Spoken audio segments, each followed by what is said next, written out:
একটি নতুন বিষয়ের কথা আমরা গত কয়েকদিন যাবৎ শুনছি, সেটা হচ্ছে মানবিক করিডোর। মানবিক করিডোরটা কি জিনিস, এই কথাটা ওঠার পর থেকে পক্ষে বিপক্ষে সংবাদপত্রগুলোতে, গণমাধ্যমগুলোতে আমরা অনেক রকমের বর্ণনা দেখেছি। এটার সহজ সংজ্ঞা হলো, মিয়ানমারের কাছাকাছি আমাদের যে সীমান্ত, কক্সবাজারকে ঘিরে বা বৃহত্তর কক্সবাজার, এখানে একটা স্পেস, এটা 10 কিলোমিটার হতে পারে, 15 কিলোমিটার হতে পারে, কম বেশি হতে পারে, একটা স্পেসকে দেশের নিয়ন্ত্রণ মুক্ত করে দেওয়া, জাতিসংঘের অধীন করে দেওয়া, যেখানে তাদের ভাষায় তারা সাহায্য দ্রব্য আনবে এবং সেটা আরাকান আর্মি অথবা রোহিঙ্গা অথবা রাখাইনে বসবাসরত নাগরিক যারা এই মুহূর্তে আক্রান্ত নানানভাবে, তাদেরকে মুক্ত করার জন্য ব্যবস্থা করা যেতে পারে। এখানে তো আছে সাহায্য দ্রব্যের কথা, ত্রাণের কথা, কিন্তু বিশ্লেষণে সাংবাদিকরা বলছেন, বিশ্লেষকরা বলছেন যে পৃথিবীর সাম্প্রতিক ইতিহাসে গত 50-100 বছরে এরকম করিডোর যেখানে যেখানে জাতিসংঘের নেতৃত্বে হয়েছে, প্রায় প্রতিটা জায়গাতেই যেই অঞ্চলকে কেন্দ্র করে করিডোরটা হয়েছে, দেখা গেছে ওইটা একটা যুদ্ধ কবলিত অথবা যুদ্ধের সঙ্গে যুক্ত বা যুদ্ধের সম্ভাবনার সঙ্গে যুক্ত অঞ্চল ছিল।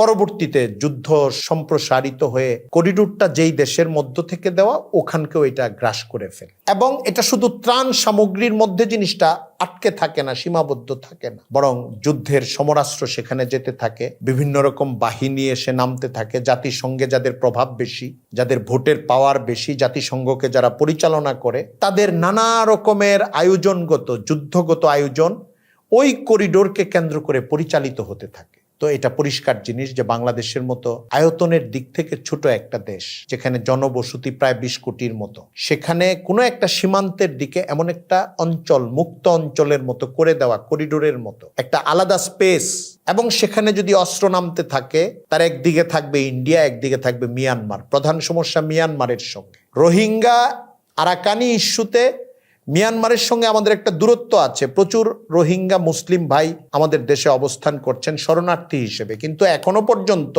আমাদের সঙ্গে মিয়ানমারের কোনো যুদ্ধাবস্থা তৈরি হয় না। এবং মিয়ানমারের বর্তমান সিচুয়েশনে আরো অনেক জটিলতা যুক্ত হয়েছে। রোহিঙ্গারা সেখান থেকে চলে আসার পরে মিয়ানমারের দীর্ঘকালের ক্ষমতা পরিচালনাকারী বাহিনী যে আর্মি, তাদের সঙ্গে আরো বিদ্রোহী বাহিনী তৈরি হয়েছে। যেমন আরাকান আর্মি, এটা একটা বিদ্রোহী বাহিনী, কোনো কোনো অঞ্চল তারা নিয়ন্ত্রণেও নিয়েছে। তার মানে হলো মিয়ানমারে অফিসিয়াল ক্ষমতাসীন গ্রুপ, নন অফিসিয়াল বিদ্রোহী এবং এলাকা দখলকারী গ্রুপ, এবং সেখান থেকে উচ্ছেদ হওয়া, অন্য দেশে আশ্রয় নিয়ে শরণার্থী হওয়া রোহিঙ্গা গ্রুপ। আপাতত এই 3টা শক্তি বা গ্রুপ মানব বলয়কে আমরা দেখছি। এই 3টা শক্তির কোন শক্তির সঙ্গে আমাদের সম্পর্ক হবে, কারা কাদের সঙ্গে যুদ্ধ করবে, কে কাকে সাপোর্ট করবে, আমরা কাদের সঙ্গে যুক্ত থাকব, আমাদের দেশের ওই যেই অংশটাকে করিডোর হিসেবে দেওয়া হবে, ওখানে কোন কোন দেশ এসে সৈন্য পাঠাবে এবং তাদের অস্ত্র পাঠাবে, এরপর এটাকে কেন্দ্র করে কার সঙ্গে আমাদের ভূমি আক্রান্ত হতে থাকবে, এই প্রশ্নগুলো, এই আশঙ্কাগুলো, এই জটিলতাগুলো ইতিমধ্যেই বিশ্লেষকরা বারবার ব্যক্ত করছেন। এবং বড় বড় রাজনৈতিক দলের নেতারা বলছেন যে ইন্টারিম গভর্নমেন্টের এত বড় সিদ্ধান্ত নেওয়া উচিত না। রাজনৈতিক দলের নেতারা বলছেন যে এটা নির্বাচিত সরকার এবং পার্লামেন্টের পক্ষ থেকেই নেওয়া উচিত। আমরা এখানে 2টা কথা বলতে চাই। একটা কথা হলো, আমাদের বড় বড় দলের রাজনৈতিক নেতারা, যারা সম্ভাব্য ক্ষমতায় আগমনকারী হিসাবে সম্ভাব্য শক্তি, তারা একটা অস্পষ্ট কথা বলছেন, নীতিগত কথাটা বলছেন, কিন্তু কথাটা অস্পষ্ট। পলিসিগতভাবে কথাটা এরকমই যে এটা নির্বাচিত সরকার এটা চিন্তা করবে এবং নির্বাচিত পার্লামেন্ট থেকে এটা সিদ্ধান্ত নেওয়া হবে। বর্তমান সরকারের তাড়াহুড়া করা উচিত না, এত বড় সিদ্ধান্ত নেওয়া উচিত। তো তারা এটা বলতে পারেন, রাজনীতিকরা বিদেশি অনেক শক্তির সঙ্গে ভারসাম্য, তার সম্পর্কের সূত্র এবং তার নিজের রাজনৈতিক নৌকা পাড়ি দেওয়ার নানান ধাপ মিলিয়ে কথাগুলো অর্ধেক অর্ধেক করে বলতেই পারেন। কিন্তু আমরা এই কথার সঙ্গে যোগ করব যে এই সরকারের তো নেওয়া উচিতই না, নীতিগতভাবেই নেওয়া উচিত না। কিন্তু করিডোর যদি আসলে আশঙ্কারী ব্যাপার হয়ে থাকে, তাহলে নির্বাচিত পার্লামেন্ট অথবা নির্বাচিত সরকারেরই কি সেই সিদ্ধান্তের দায়িত্ব নেওয়া উচিত?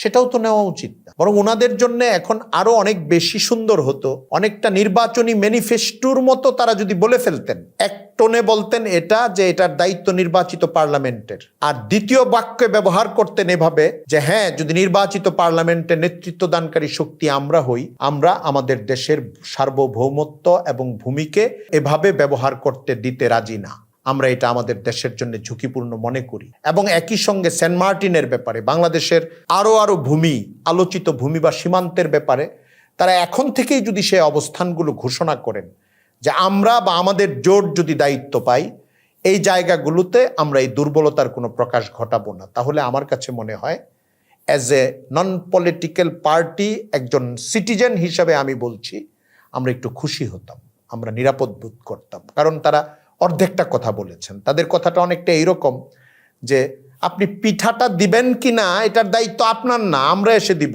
বা দিব না চিন্তা করব। আর আমাদের কথা হচ্ছে আমার দেশের পিঠাটা আমার দেশের নাগরিকদের কাছে থাকবে, কাউকে দেওয়ার দায়িত্ব কোনো অংশেরই নেওয়ার দরকার নাই। যারা ইন্টারিমে আছেন তাদেরও দরকার নাই, যারা পরে গভর্নমেন্টে আসার সম্ভাবনা আছে তাদেরও দরকার নাই, বরং তাদের কাছ থেকে আমরা একটা স্পষ্ট কথা আশা করছি। পত্রপত্রিকা পড়লে এবং বিশ্লেষকদের কথা দেখলে এমনই মনে হয় যে এটা একটা বড় আশঙ্কার জায়গা। এটা নিয়ে অনেক আলোচনা চলছে। অতি সম্প্রতি ইন্টারিম গভর্নমেন্টে যিনি নিরাপত্তা উপদেষ্টার দায়িত্ব পেয়েছেন, উনি দায়িত্ব পাওয়ার পর থেকে এবং ওনার নড়াচড়ার পর থেকে এসব ইস্যু সামনে আসছে এবং উপদেষ্টাদের মধ্যে বড় কেউ এটার সঙ্গে ভিন্নমত প্রকাশ করে কোনো বক্তব্য এখনো দেন নাই। প্রত্যেকেই যার যার দায়িত্ব, যার যার চেয়ার এবং যার যার টেবিল মানচিত্র দেখে দেখে পূরণ করছেন। কেউ যে পরিষ্কার করে কথাটা বলে ফেলবেন এরকম করেও হয়তো জানেন না, হয়তো বলা নিরাপদ মনে করছেন না, বলছেন না। কিন্তু আমরা আশা করছি বাংলাদেশে ফেসিবাদ উত্তর যে একটা সময় এসেছে, অল্প কিছু প্রয়োজনীয় সংস্কারের পরে একটা নির্বাচন, ভালো সরকার, সুন্দর নীতির ভিত্তিতে পরিচালিত হবে এবং বিশেষ করে দেশের স্বাধীনতা, সার্বভৌমত্বের বড় কোনো ক্ষতি না হয়, উচিত না। আল্লাহ তাআলা আমাদের দেশকে ঈমান, ইজ্জত এবং স্বাধীনতার সঙ্গে হেফাজত করুন। ওয়া আখিরু দাওয়ানা আনিল হামদুলিল্লাহি রাব্বিল আলামিন।